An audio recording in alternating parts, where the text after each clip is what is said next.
ദൈവമേ, ഇതിപ്പോൾ ഏത് മാസമാണെന്നുള്ള കൺഫ്യൂഷനിലാണല്ലോ. ഡിസംബറിൽ നല്ല തണുപ്പ് മഞ്ഞുമുള്ള സമയത്ത് മഴയും ഒടുക്കത്തെ ചൂടും തന്നെ. രാവിലെ മുതൽ കുഞ്ഞൻ മഴ ഇങ്ങനെ തന്നെ നിൽക്കുമായിരുന്നു. ദച്ചൂസിനെ സ്കൂൾ വിട്ട സമയത്ത് വിളിക്കാൻ പോയപ്പോഴും ഇതേ അവസ്ഥ തന്നെ. എന്തേലും ആവട്ടെ, വൈകിട്ട് അച്ഛൻ വന്നപ്പോൾ രണ്ടുപേരും ചാടി കയറി ടാറ്റയും പറഞ്ഞ് പോവുകയാണ്. അമ്പാടി ഇപ്പോൾ ഫ്രണ്ടിൽ കുറച്ചൊക്കെ പിടിച്ച് നിൽക്കാൻ പറ്റുന്ന പരുവത്തിലൊക്കെ ആയി കേട്ടോ.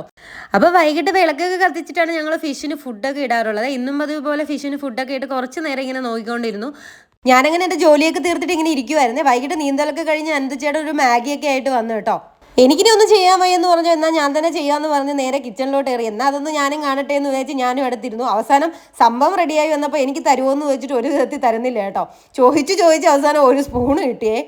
അവസാനം ചോദിച്ച് വാങ്ങിച്ച് കഴിക്കേണ്ട ഗതി വന്നു കേട്ടോ. പിന്നെ പറഞ്ഞു, ഇനി നിനക്കില്ല, നിന്റെ കോട്ട കഴിഞ്ഞു, ഞാനിനി ദച്ചുമോക്ക് കൊടുക്കട്ടെ എന്ന് പറഞ്ഞിട്ട് അച്ഛനും മോളും കൂടെ ഇരുന്ന് മാഗി കഴിക്കുമായിരുന്നേ. അമ്പാടിക്കുട്ടൻ ഉറങ്ങിയത് കൊണ്ട് പിന്നെ ഇതൊന്നും അറിഞ്ഞതേ ഇല്ല. അപ്പോഴാണ് ചേട്ടൻ പറഞ്ഞത് ടി വിയിൽ കങ്കുവ വന്നിട്ടുണ്ടെന്ന്. അങ്ങനെ അച്ഛനും മോളും കൂടി മാഗിയും കഴിച്ച് കങ്കുവം കാണുവാണേ.